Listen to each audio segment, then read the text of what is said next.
All right. So, Miss Dana, how do you pronounce that fancy last name of yours? So it's funny. So a lot of people always ask me about that. So my actual last name is Mott, but my tag on all the socials where everybody can find me is Dana at Oily Hair Boss. Okay, okay. I'm like, is that her last name? Or, all right, so let's get to this. So, how did you find out about Detroit Vendors and Pop Up Group? So I actually just found it in searching. So I do a lot of my business, a lot of things on Facebook and things like that. So just always looking for new communities and other places to like connect and network.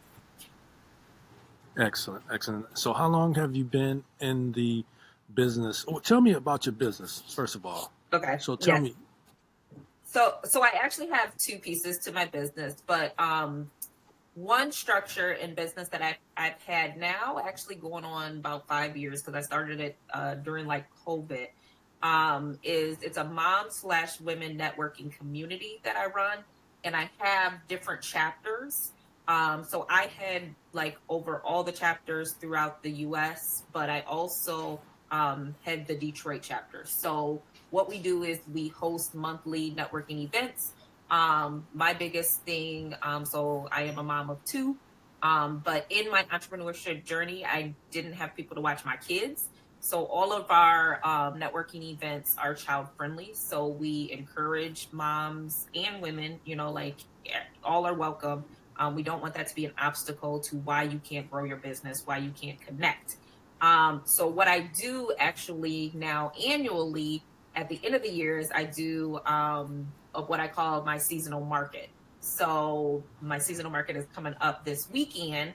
And so I want to also showcase because, of course, in my communities, I have service based people, but then I also have some product businesses. And let's be real, the reality is if you're a product based business, you need to get out in front of more people. People need to try what you have and do it. So thus why to kind of circling back to how I found the group and things like that, because I'm always looking to kind of grow that aspect. And then the other portion of my business, I actually do marketing and social media for small businesses because I am big on storytelling. I feel like sometimes people focus too much on sales, and it's really like what sets you apart, right? Let's tell your story. Most of us have a reason why we ended up where we are, filling a need or something that maybe we didn't get. And so then we've created something or launched something or did something like that. And so I help small businesses to really hone in on that story, show up consistently on social media, and those type of things. excellent, excellent. So, let's talk about the oily hair business. Mhm. Why did you start that? Yes, yes. So I'm a licensed esthetician. So my first business, I owned a spa. And so I'm very, very passionate about natural ingredients, natural hair care, natural skincare. Um, I had a situation where both of my parents had bouts with cancer. And so it started me on kind of a journey of really like what is in the ingredients that's in most of our products, what's going on with a lot of the things. So I actually wrote a book. It's a natural hair book that uses most ingredients that probably most people have just in their cabinets.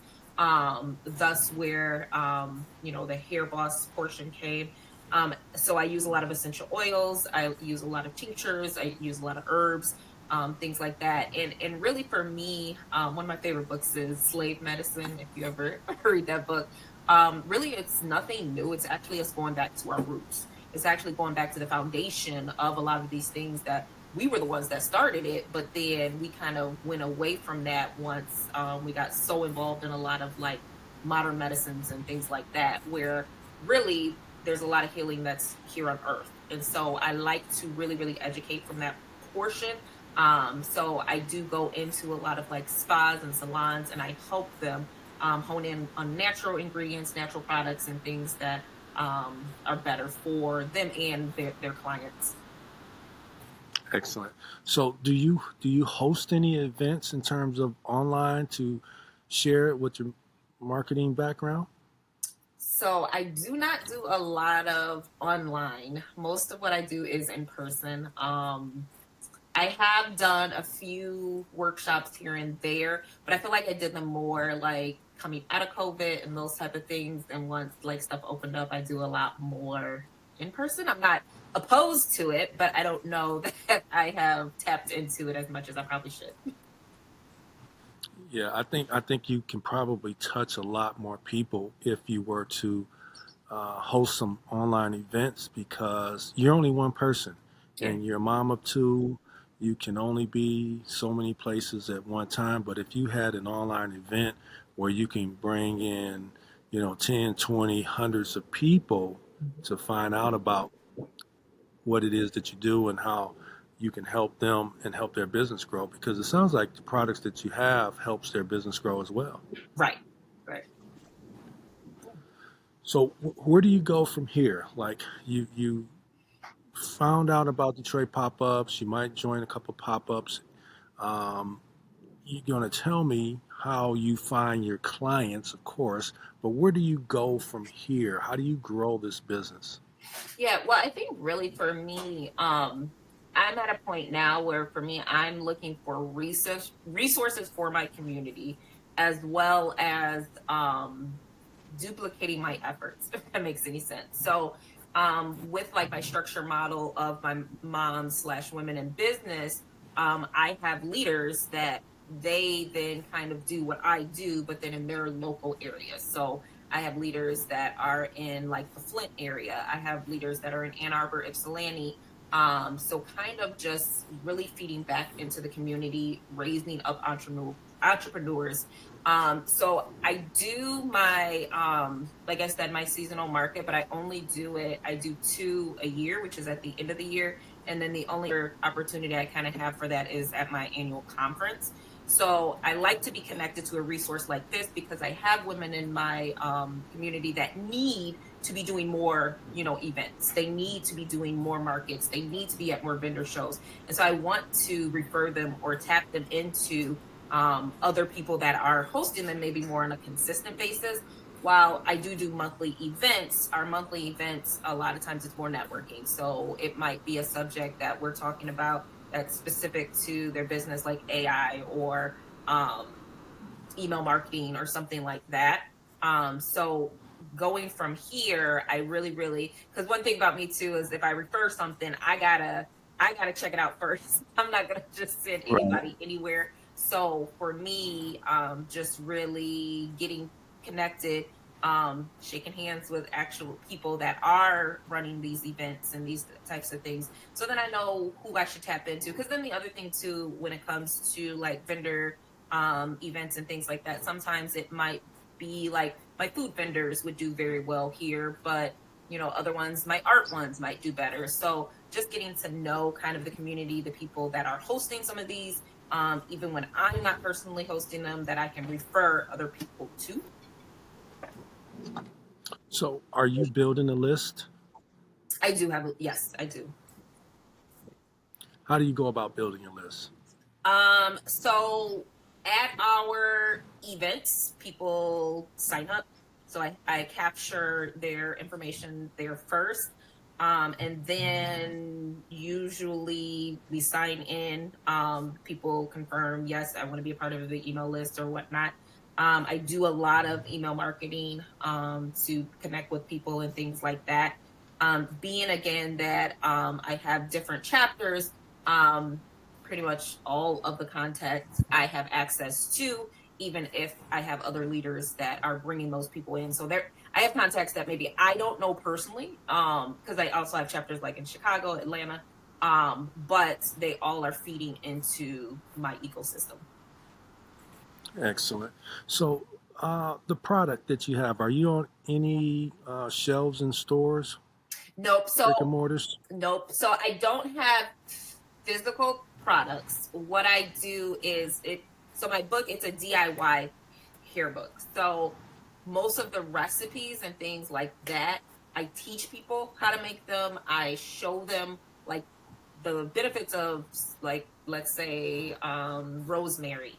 right? So you can use the herb of rosemary, you can use the oil of rosemary, why it's beneficial, why they should be incorporating it. I do sell like essential oils and tinctures, but those aren't in shelves. It's more the education that I kind of share with people.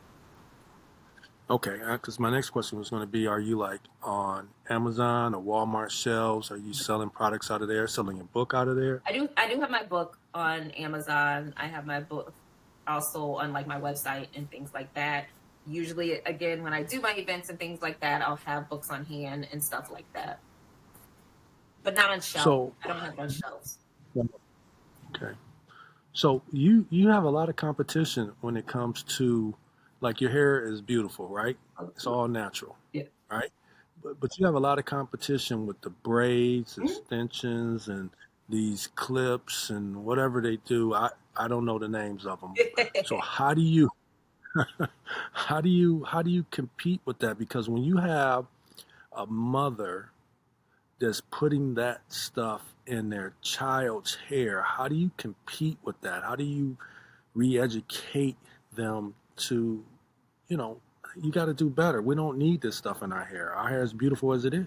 Yeah, yeah. I will say that's a challenge. But I feel like let's have the hard conversations. So, not from a scare tactic point of view, but I know for me, when I first kind of started my journey, some of the statistics that were alarming to me was one that in the beauty industry, in the ethnic sector, 70% of the ingredients have known carcinogenics, whereas the Mm. entire rest of the sector, it's only 30%.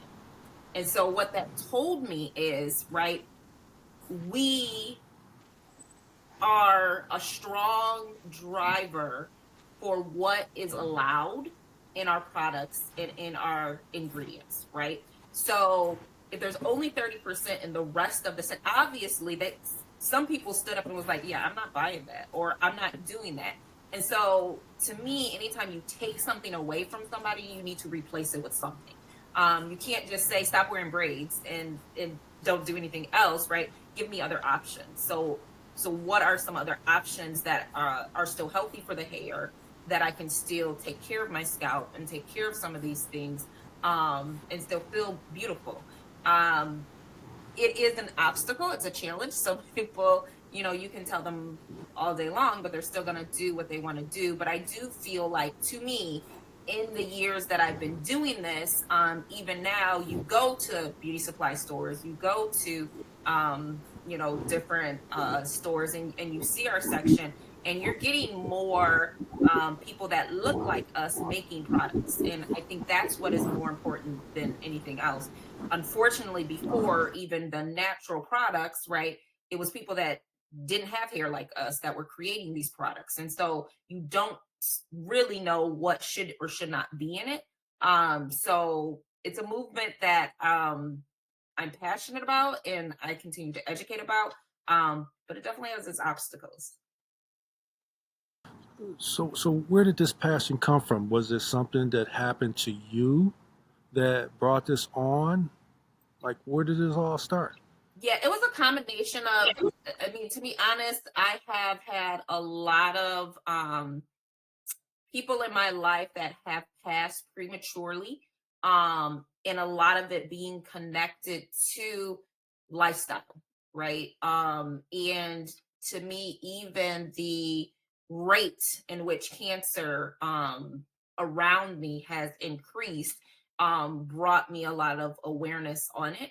And so when I looked at my daughter, when I looked at my son, my only thing is, now granted, can I completely prevent them from getting cancer? Absolutely not. But I'm not going to put something in their ecosystem that I know causes cancer, right?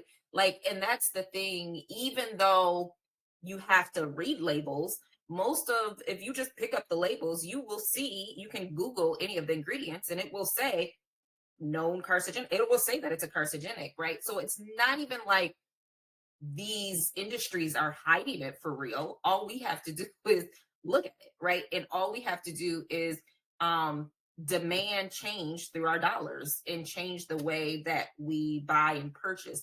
So really it was just a matter of seeing people around me who should still be here, right? But because a lot of them didn't know better, right? Like they were like, well, this is what my mama used in her hair, so this is what I use, and things like that. And I'm like, no, no, I'm going to be the generation that changes that. Like we're gonna do something different when it comes to my family. And I can only lead by example. So for me, I'm gonna lead with love and I'm gonna lead by example and hope that this catches on to more people.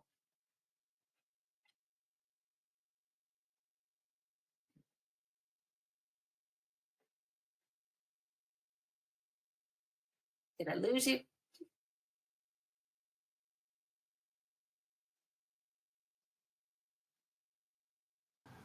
No, you didn't. I have to mute my microphone because I'm on my patio and these planes are flying Oh, overhead, so I don't want to catch that sound. So you sound like you have like my background is in marketing too. mhm. Although I aircraft mechanic background, that's another story. But I love marketing, and what I heard you say was you have a network. You talked about Chicago, Flint, and a couple other places. Mhm. It seems to me as though um, with the network that you have, you could really have a very powerful presence online with regard to educating people about what it is your book has in it Mhm. and how they can know about these chemicals that's in the hair care products, from shampoo to the oils and all the things that they put in. In fact, I would say, correct me if I'm incorrect, that 90% of the hair care products on the market is not designed for our type of hair anyway. It's a high percentage. I don't know if I know the exact percent, but that is correct. It ain't made for us. So, where do you go from here? Like, you join this group, you're going to be doing some informational pop-ups and sharing your information. Where do you go from here? How do you grow this to educate more mothers, grandmothers, and younger ladies, and men too, for that matter, because we tend to lose our hair Yeah. at an early age too Yeah. from a lot of these things we put in. Because like you said, my mother used this, so I'm going to use it too. Yeah. Yeah. I mean, I think I do have, like I said, I have my one book that I have written. I've had a few other things in the works, book wise.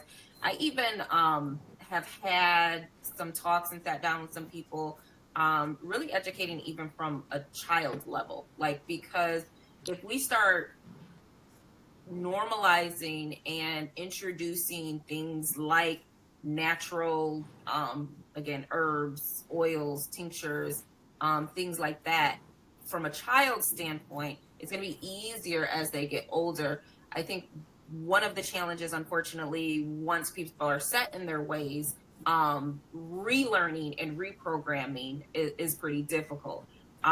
So I have actually, so right before COVID, with my book, I did a tour actually in Africa. And I was a lot more active. I had like my YouTube channel, and I had pretty on a regular basis where I was sharing some of the information, some of the education and things like that. The only reason I kind of stepped back from some of that stuff is just with some of my other businesses and some of the other things that I was focused on flourishing, like my mom's in business communities and those type of things. So I would say just going forward, just continuing, pushing that narrative, pushing that message, growing communities to be able to share that within the platforms. Okay, so here's what I'd like for you to do now. Share with everyone how they can find you and get in touch with you.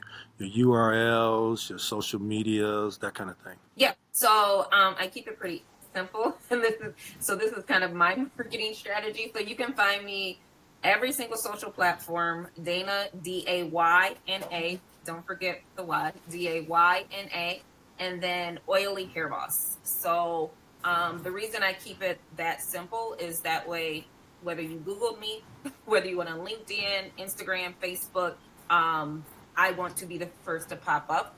And the reason oily, because there's a lot of Daynas out there, right? But you're not going to find a lot of Dayna oily hair bosses. Okay. So, is there anything that I haven't asked you that you want to share? No, honestly and truthfully, I just say thank you for having the platform. Thank you for those people because for me, in the beginning of my entrepreneurship journey, it was very gatekeeping, and like it was very very Yes. hard to grow, and so it's a beautiful thing for me to see the connections. And so I guess for anybody listening, don't be afraid to reach out, don't be afraid to, when people give you opportunities, take them, and see how you can also be mutually beneficial for other people too. I'm so glad you said that. You cannot imagine how many people have not taken advantage of this platform with regard to interviewing them about what it is that they do. If you join a group such as Detroit Pop-ups and you don't talk about your product, how is anybody going to know about it? What sense does it make to just go spend a few dollars to get at a table, a vendor, when you can possibly get an interview that's going to be seen by hundreds, if not thousands, eventually, and say, "Oh, that's exactly what I need. I need to find out about Dayna. I need to find out what she suggests because you've done the research. You know about all this." And the group, I don't know how many people, a couple thousand people in the group, but very few people. Well, okay, I'll take it back a little bit. I just started the interview process, say, middle of this year. But still, we get tens of 20, hundreds of people joining every single week, but very few want to be interviewed. And I'm so glad you said that because this is free, right? This is totally free. Yeah. So this is going to go on my social, on my YouTube, and people might not connect with you this year, but they might connect with you year from now that you didn't have to spend any money on to advertise to get them. And you'll be like, how did you find out about? I saw your interview on YouTube. Scott put the interview up with Detroit vendors, and so that's very powerful. So I want to say thank you for coming on, Dayna, to share what it is that you do. And we must do this again. If you get something new that you want to share, please reach out to me. I'm going to send